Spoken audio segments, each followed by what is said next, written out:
Bonjour à tous.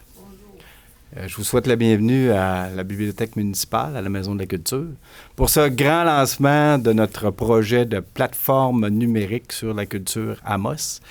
Et très heureux de vous recevoir. C'est un projet qui a été mené de main de maître par l'équipe de chacune des entités culturelles de la ville, incluant également, évidemment, un partenaire de premier niveau, de première importance, qui est la Maison Hector-Routier et qui est la Corporation du Vieux-Palais et de la Maison Hector-Routier. Donc, mon nom est Bernard Blais, je suis directeur du service des loisirs, de la culture et de la vie communautaire, et je vais agir comme, disons, maître de cérémonie, appelons ça comme ça, pour les besoins de la cause. Et je vous remercie de votre présence. Ce projet-là est né avec la pandémie, malheureusement. Il a été concrétisé dans le cadre d'une initiative proposée par le ministère de la Culture pour justement mettre en place des moyens que nos citoyens et que la population du Québec restent actifs au niveau culturel. Et on va vous expliquer durant les prochaines minutes comment ça a fonctionné, comment on a déployé le projet et chacun viendra présenter sa partie de réalisation à l'intérieur de ce beau, grand événement qu'on a réalisé au cours des derniers mois. Donc, d'entrée de jeu, j'invite notre maire, M. Sébastien Dastou, à venir reprendre la parole pour pousser un peu l'information sur ce projet-là. M. Dastou. Voulez-vous que je désinfecte le micro? Je pense que ça peut être correct. Et voilà. Ce délai est bien involontaire pour notre part. Nous prions de vous nous excuser. Et voilà. Merci, monsieur le directeur, le loisir communautaire. Puis là, en tout cas, le nom est grand de même, monsieur Blais. Je voudrais saluer Mario Brunet, conseiller municipal de la ville d'Amos, responsable de la culture. Et là, je vous saluerai pas tous. Là. Il y a beaucoup d'employés de la ville, les gens là, la corpo, là, je ne sais plus comment est-ce qu'on l'appelle, là, mais je sais qu'il y a encore la maison Autier, mais bref, on sait qu'il y a des changements de ce côté-là. Je trouve ça important aujourd'hui de faire cette belle présentation. C'est quelque chose que ça fait longtemps qu'on travaille. La pandémie a forcé l'ensemble des services municipaux là, et particulièrement les entités culturelles qui ont dû faire preuve là, de créativité et d'innovation pour pouvoir mener des projets qui sont tout tangibles. Alors, ça, c'est la pandémie qui nous a amenés là. On voulait rassembler tous nos équipements culturels. En fait, on les a rassemblés pour pouvoir travailler un projet de plateforme. Il a fallu qu'on dépose une aide financière qui est quand même assez coriace là, au ministère Culture et Communication du Québec. Puis, ils ont embarqué dans le projet. Alors, c'est une plateforme qu'on est en train qu'on va lancer, qui sera intégrée au nouveau site web de la ville. Ça va être vraiment là, quelque chose qui va être collé à notre futur site web que là, vous n'avez pas vu encore. Encore là, quelque chose qui va être très, très bien adapté là, à la réalité d'aujourd'hui. Il y aura des informations pertinentes de chacun des organismes culturels via la plateforme, via le site web.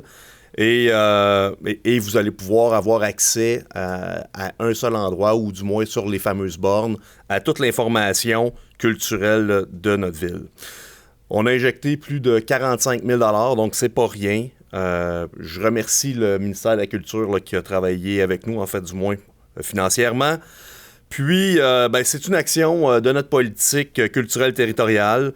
Vous aurez accès au fameux calendrier de toutes les activités.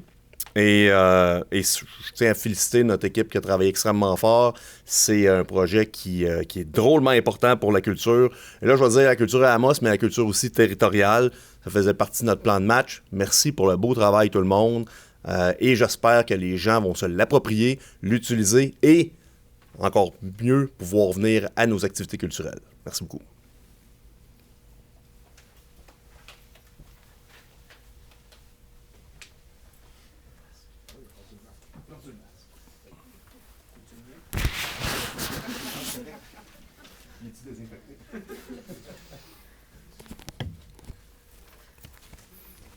Ça fait un peu officiel, cérémonial, un peu cette patente-là. Mais bref, merci, M. le maire, de ces bons mots.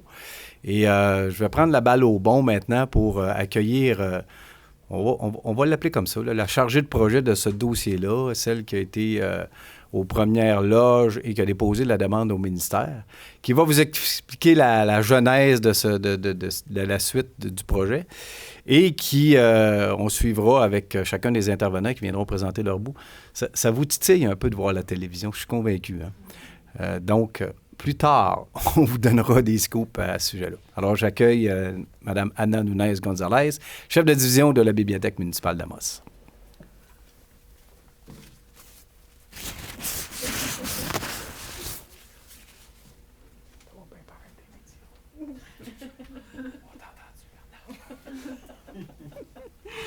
Bonjour à tous, Messieurs Dastou, membres du conseil municipal, Marie Brunet qui est ici, chers invités.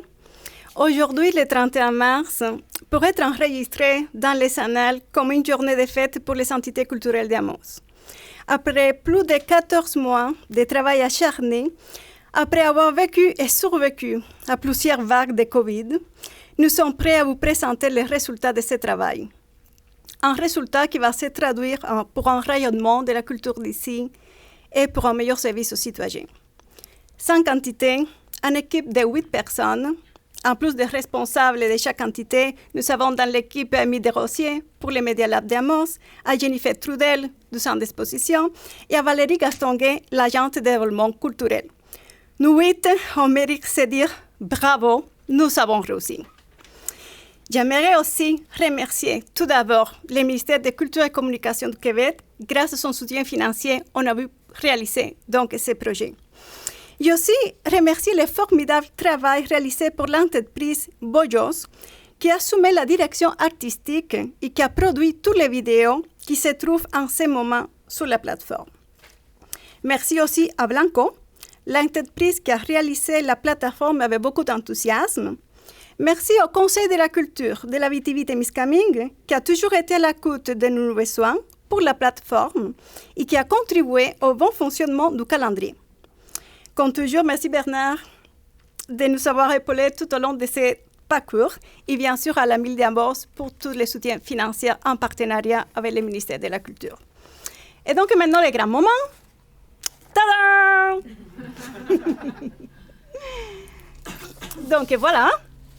Et maintenant, on va commencer par, bien sûr, par la page d'accueil. Donc, qu'est-ce qu'on trouve dans la page d'accueil?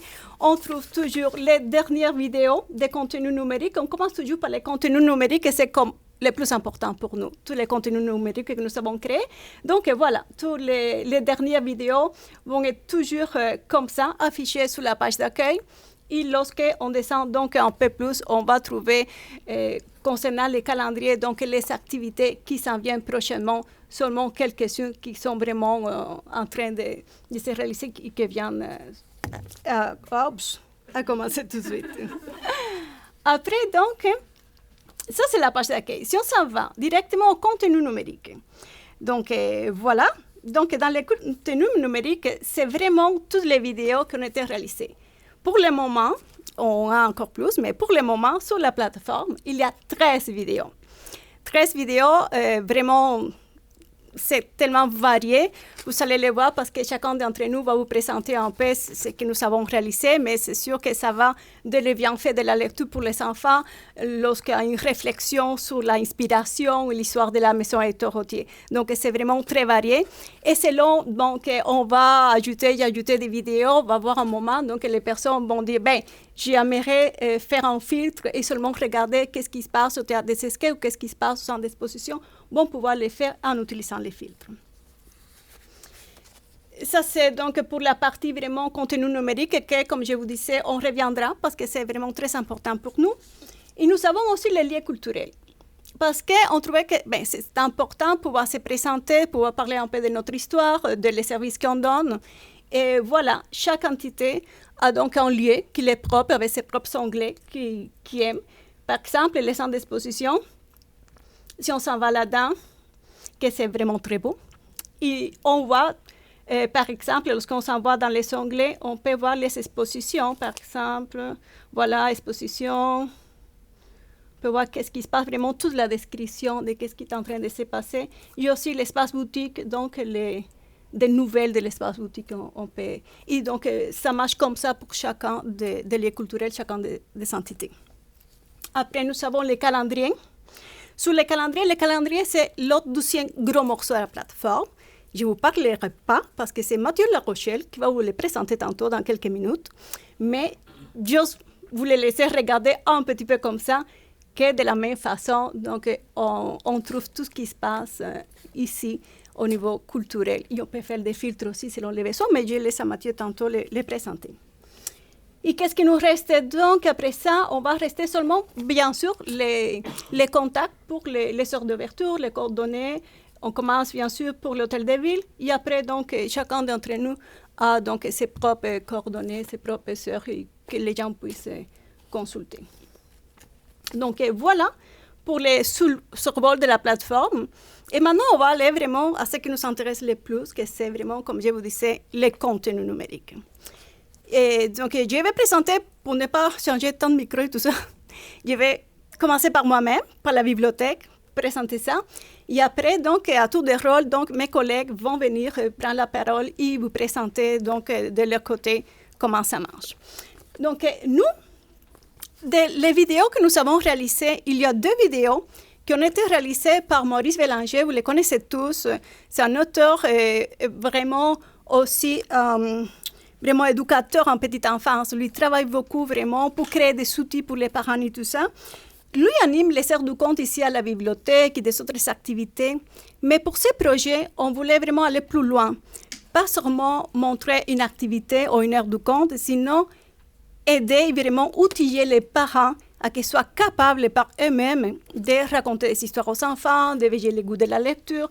Donc c'est pour ça qu'on a réalisé avec lui 2 vidéos, un sur les bienfaits de la lecture pour les enfants et une autre aussi sur donc, comment raconter des histoires aux enfants. Nous avons réalisé une autre vidéo aussi sur les Media Lab, mais pour aujourd'hui, on va prendre seulement 2 minutes par chaque entité pour vous montrer juste un petit morceau de vidéo et vous donner un avant-goût.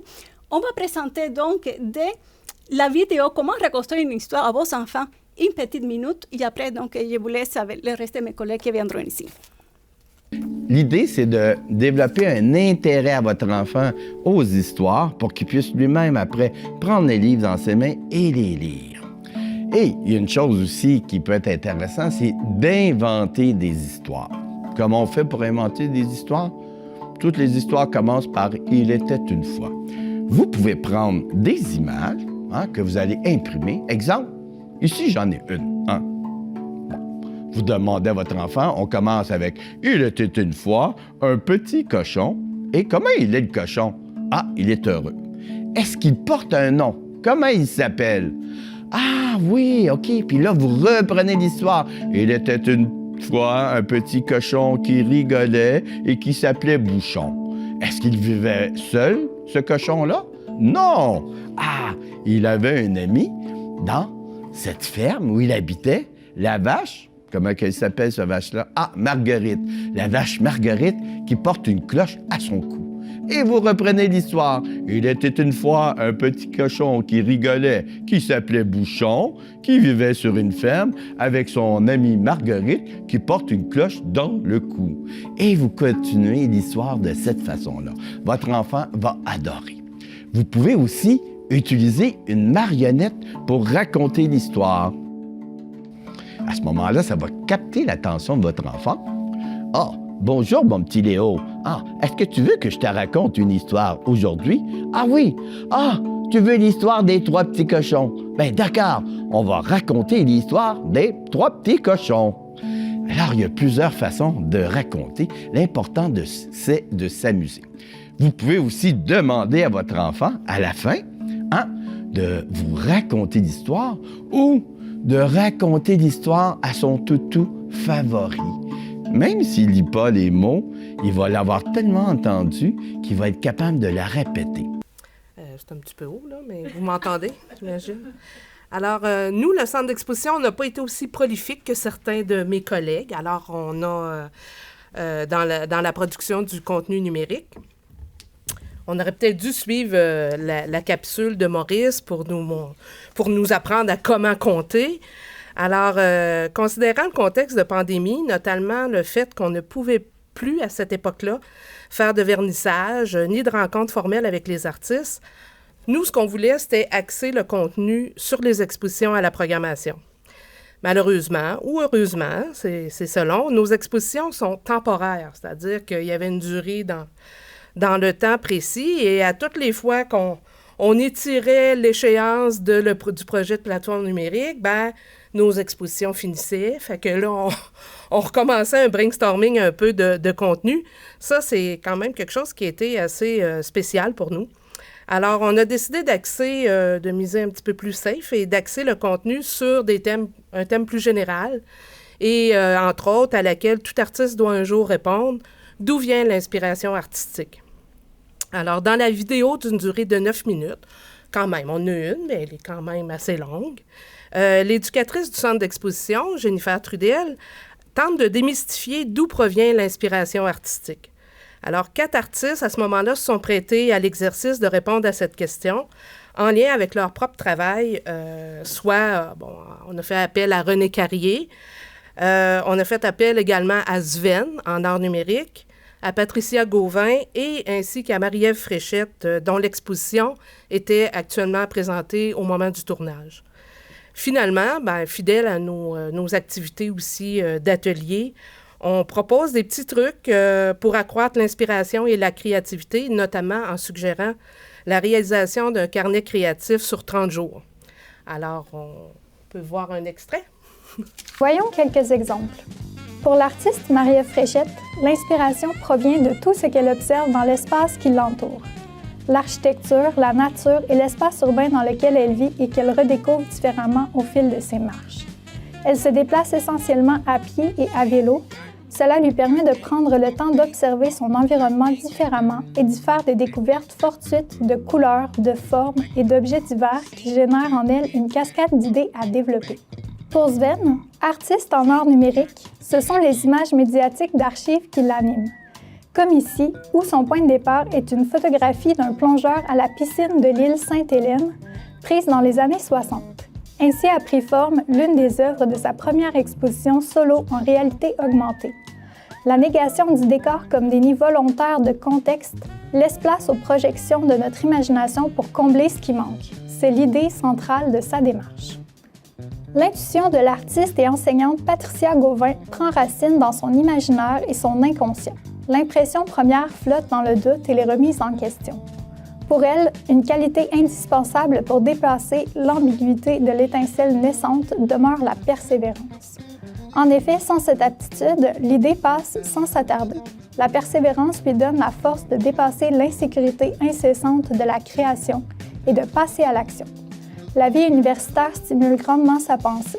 Le fait de passer de la création à l'enseignement déplace l'intérêt et lui permet de vivre un ressourcement esthétique. Pour l'artiste amosoise René Carrier, ce sont les mots qui l'inspirent. Les textes littéraires qui contiennent des références chromatiques sont devenus sa matière première. Elle prend plaisir à transformer ces mots en nuances, en ayant comme objectif l'atteinte d'une pureté et d'une clarté dans la matière, pouvant susciter une émotion. Aller toujours plus loin, dépasser les limites de la couleur. Est-ce possible? D'où ça provient l'inspiration? On ne parviendra sans doute pas à répondre à cette épineuse question, aujourd'hui. Comme, les réponses sont très différentes les unes des autres. La bonne nouvelle, c'est que l'inspiration et la créativité, bien, si vous voulez l'incorporer à votre quotidien, ça se travaille. Donc, pour ma part, moi, c'est au Centre d'archives, mais je tiens à souligner l'apport de la Société d'histoire dans son appui envers moi dans ce projet-là. Pour moi, les capsules, c'était pour dynamiser les archives, de les rendre accessibles à tous, surtout au niveau du public plus jeune. Et par ces capsules-là, j'ai voulu justement raconter l'histoire, mais d'une autre manière. Donc, en fait, nous autres, on a 3 capsules, 2 animées par une des administratrices de la Société d'histoire, Mélanie Vachon, et une faite par moi-même qui vous fait découvrir ce que conserve la Belle-Voûte. Mais pour l'événement, on vous présente la première capsule qui concerne l'époque pionnière de la ville d'Amos. Et ça donne ce résultat-ci.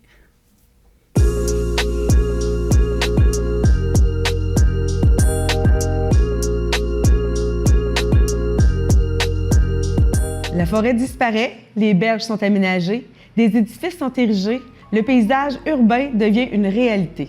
Le premier ministre Lemaire Gouin confie en 1912 à Hector Rottier la responsabilité d'orchestrer le développement de l'Abitibi en le nommant agent des terres. L'énorme potentiel forestier, agricole et minier du territoire, il n'est donc pas difficile de faire venir des leaders visionnaires et désireux de doter rapidement Amos de tous les services nécessaires à la communauté. La ville devient le centre de distribution commerciale et de ravitaillement pour les villages voisins. Dès le début de l'histoire d'Amos, la foresterie et la colonisation sont indissociables. L'Abitibi, c'est du bois d'un bout à l'autre. De plus, la rivière Aricana et le chemin de fer sont les voies de transport par excellence. Enfin, les colons auxquels on octroie un lot pour l'agriculture se font avant tout donner une parcelle de forêt qu'ils doivent défricher. De plus, le bois est souvent acheminé par les cours d'eau jusqu'aux scieries et par la suite, une fois le bois transformé, la matière est transportée par train et plus tard par camion vers les grands centres au sud. Dès 1912, les scieries s'implantent le long de la rivière. D'abord, celle de Napoléon Paquette et ses fils voient le jour. Frank Blais reprend l'entreprise en 1914. En 1913, c'est au tour de Philippe Massicotte et de Charles-Édouard Marchand de bâtir leur propre entreprise. Elle sera rachetée en 1919 par des actionnaires ontariens et change de nom pour devenir la Compagnie des Bois du Nord Limitée.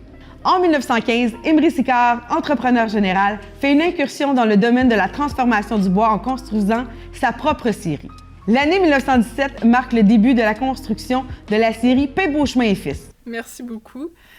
Bonjour, moi je suis responsable de la maison Hector Rottier. J'ai comme scénarisé 4 capsules. Elles se concentrent beaucoup sur les débuts de la colonisation de l'Abitibi, donc il y a des éléments qu'on retrouve d'ailleurs dans les capsules de Geneviève du Centre d'archives. Moi, dans le fond, j'ai voulu me concentrer sur la maison Hector Rottier, donner un petit aperçu un peu de son historique pour le démystifier. Souvent, les gens passent devant la maison puis ne savent pas trop ce qui se passe à l'intérieur. Donc, pour rassurer peut-être les troupes, je me suis dit, on va expliquer ce qui se passe à l'intérieur. Je voulais le rendre, moi aussi, un petit peu plus vivant et dynamique. Donc, les 2 premières vidéos, c'est la partie 1 et partie 2 de la maison Hector Rottier, alors que les 2 dernières capsules se concentrent sur le personnage d'Hector Rottier. Donc, moi, en fait, j'anime les 4 capsules. Donc, j'espère que ça ne vous dérangera pas trop de me voir là-dedans. Je suis très omniprésente dans ces capsules-là. Et puis, c'est ça. Je voulais un petit peu démystifier l'intérieur de la maison Hector Rottier. Mes animations, j'en parle surtout sur le site Internet. Donc, c'est vraiment des vidéos qui sont assez courtes parce que je voulais vraiment pas non plus trop ennuyer l'audience. Donc, ça donne un petit aperçu. Mais en même temps, ça n'en donne pas trop. Juste assez pour que les gens soient assez curieux pour découvrir notre attrait. Donc, je vous laisse découvrir davantage les vidéos. Bonjour tout le monde, la maison Hector Rottier se raconte afin de vous faire découvrir un pan de son histoire.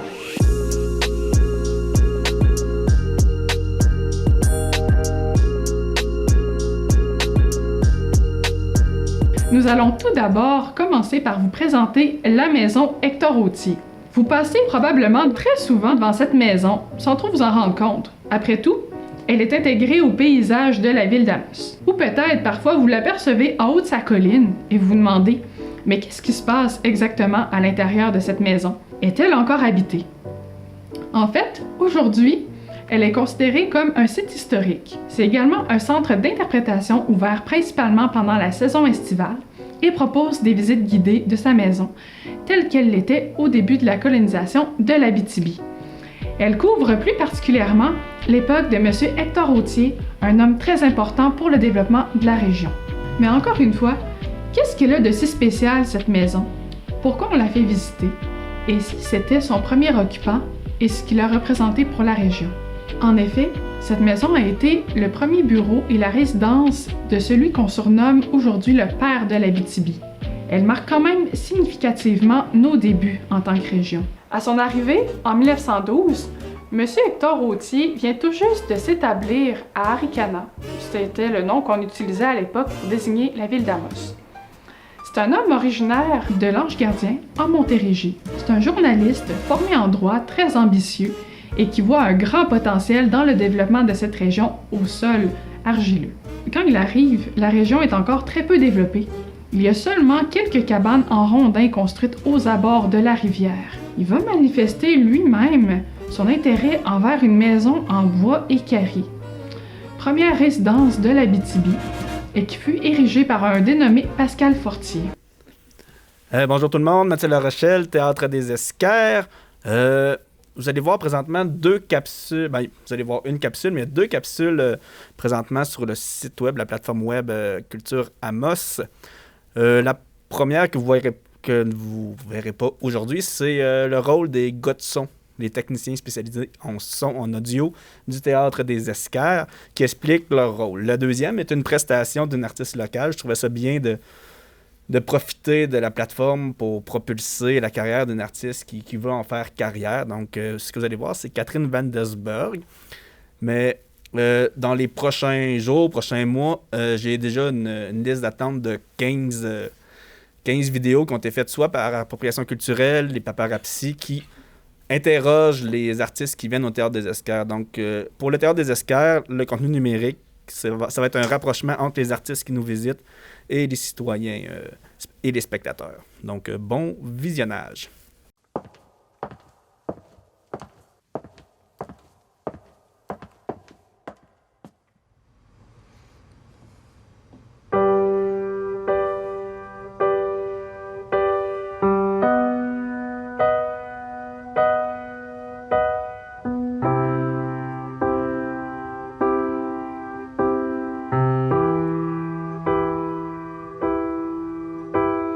She is so smart, sweet and funny, but she doesn't know, 'cause in today's society, beauty is so important, you have to be pretty. She looks at herself every day, wishing she could just fly away from her body. So important, you have to be skinny. Never enough until it becomes too much. Never enough until it becomes too much. Social media, her worst enemy. Oh fuck, her summer body's not ready, so she tells me, oh no, I'm fine, I'm just not hungry. Bonjour, Mathieu La Rochelle, Théâtre des Esquerres. Je viens de présenter le calendrier et son fonctionnement. Le calendrier que vous voyez sur Culture Amos présente l'ensemble des activités culturelles de la ville d'Amos. Donc, en arrivant sur le calendrier, vous verrez les activités qui se passent à la bibliothèque, au centre d'archives, au centre d'exposition, à la maison Hector Rothier et au Théâtre des Esquerres. C'est la première vue que vous allez voir. La deuxième vue, si vous appuyez sur « Autres lieux et tous », vous allez pouvoir voir qu'est-ce qui se passe avec l'Alibaba, le cinéma Amos et toutes les activités culturelles du territoire amosois. Comment ça fonctionne si vous voulez être... C'est soufflant, parler avec un micro. Comment ça fonctionne si vous voulez être affiché? Vous devez être membre du Conseil de la culture et vous pouvez ajouter une activité en cliquant sur « Ajouter un événement ». Vous allez cliquer sur « Ajouter un événement » et répondre à toutes les chaînes de questions que le Conseil de la culture vous demande. Parce que notre calendrier utilise la base de données du Conseil de la culture d'Amos, de l'Abitibi-Témiscamingue. Puis ça nous permet, nous, d'avoir moins de gestion à faire à l'interne, moins d'embauche et aussi d'avoir un filtre naturel sur qu'est-ce qui est considéré culturel par les professionnels de la culture de l'Abitibi-Témiscamingue, qui sont les employés du Conseil de la culture. Donc, on peut cliquer sur un événement, prenons un événement de centre d'exposition, parce qu'on a un vernissage ce soir. Demain, on n'est pas vendredi, hein? On n'est pas vendredi, c'est vrai. Donc, est-ce que vous allez pouvoir voir au vernissage demain? À quelle heure, Marianne? 16h pour une causerie et on va encore lui demander d'où vient l'inspiration artistique et sinon 17h. À 16h pour la causerie et 17h demain. Pour ceux sur Internet qui n'ont pas compris, la dame, dans le fond, qui est loin du micro. Donc, toutes les activités, toutes les descriptions, l'artiste, le lieu, les heures d'ouverture, les personnes de contact, le lien sur le site web pour consulter l'événement, tout s'y trouve. Quand c'est le Théâtre des Esquerres, vous avez le lien pour acheter des billets. Lorsque c'est la bibliothèque, vous avez toutes les informations nécessaires aussi. Même chose pour les ateliers de généalogie du centre d'archives. Donc, on est capable de centraliser à un endroit qu'est-ce qui se passe à Amos. Donc, pour les touristes, les citoyens, quand votre tante de Québec descend, vient vous voir, vous demander qu'est-ce qu'il y a à faire, on est mardi, je le sais pas. Vous allez voir le calendrier. Ah, il y a un spectacle de musique classique au théâtre ou il y a un atelier au centre d'archives, il y a quelque chose à la bibliothèque. Parce que faut savoir que la ville d'Amos, les lieux culturels sont bouillonnants, mais les organismes aussi. Fait que là, on va tous retrouver ça au même endroit. Donc, on est bien content d'avoir ça pour tout le monde, dans le fond.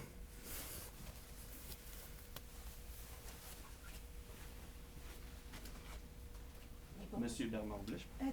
Tout présente les bornes. OK. Juste pour des questions, on le trouve aussi sur le borne. Ouais, ben vous allez pouvoir retrouver ça aussi sur les bandes parce que je pensais qu'on se déplaçait. Après c'est bon, OK. Vous allez pouvoir voir tout ça sur les bornes. Il y en a une en bas à la bibliothèque, une autre à l'aréna. Donc, les citoyens qui sont de passage à l'aréna ou à la bibliothèque ont accès à ce site web-là sur des bornes interactives qu'on va aller voir à la suite des remerciements de M. Bernard Blais.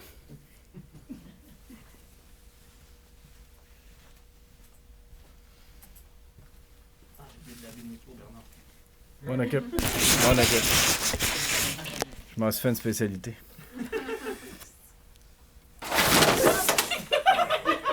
En switch au numérique, c'est pas grave. Je pensais pas que je ferais autant d'effets au Parapost. Désolé. On a beaucoup évolué. Il y a eu beaucoup d'allers-retours dans ce projet-là, hein, avec la pandémie, beaucoup de questionnements au niveau de l'équipe culturelle. Et le produit final est vraiment magnifique. Vous voyez, les images sont de grande qualité. Toute la production faite par Bojo, toute l'idéation faite par l'équipe au niveau culturel, c'est vraiment un produit de très grande qualité qu'on offre à nos citoyens dans les prochains jours, parce qu'on le lance aujourd'hui. Et là, je réalise personnellement un rêve que j'avais depuis plusieurs années, c'est-à-dire la mise en place de bornes interactives où ce que vous allez voir tantôt est vraiment une borne sous forme d'un iPhone où que tu vraiment, de manière tactile, tu peux aller chercher l'information que tu veux. Vous avez été très tranquille au cours des dernières minutes. Et moi, je veux simplement remercier tout le monde qui a travaillé dans ce dossier-là. C'est un travail colossal qu'ils ont fait. Il y avait des périodes de découragement, de remise en question et de volonté d'avancer. L'échéancier était un petit peu plus long que prévu. Aujourd'hui, c'est la date limite pour finaliser l'entente avec le développement, avec le ministère de la Culture. 31 mars le rapport doit être donné. On a travaillé ça avec Anna. Fait que je veux remercier Marie-Hélène, je veux remercier Mathieu, je veux remercier Geneviève, je veux remercier Marianne, je veux remercier Anna et tout le monde qui a travaillé autour, Valérie qui a aussi contribué et les gens des corporations autonomes qui ont été là pour nous soutenir. Moi, je pense que vous méritez, tout le monde, une magnifique main d'applaudissements. Bravo. En fait, je suis le seul à faire le standing ovation et je vais considérer ça comme étant à cause de la pandémie. Donc, je vais inviter M. le maire à peut-être faire les premières touches sur notre borne.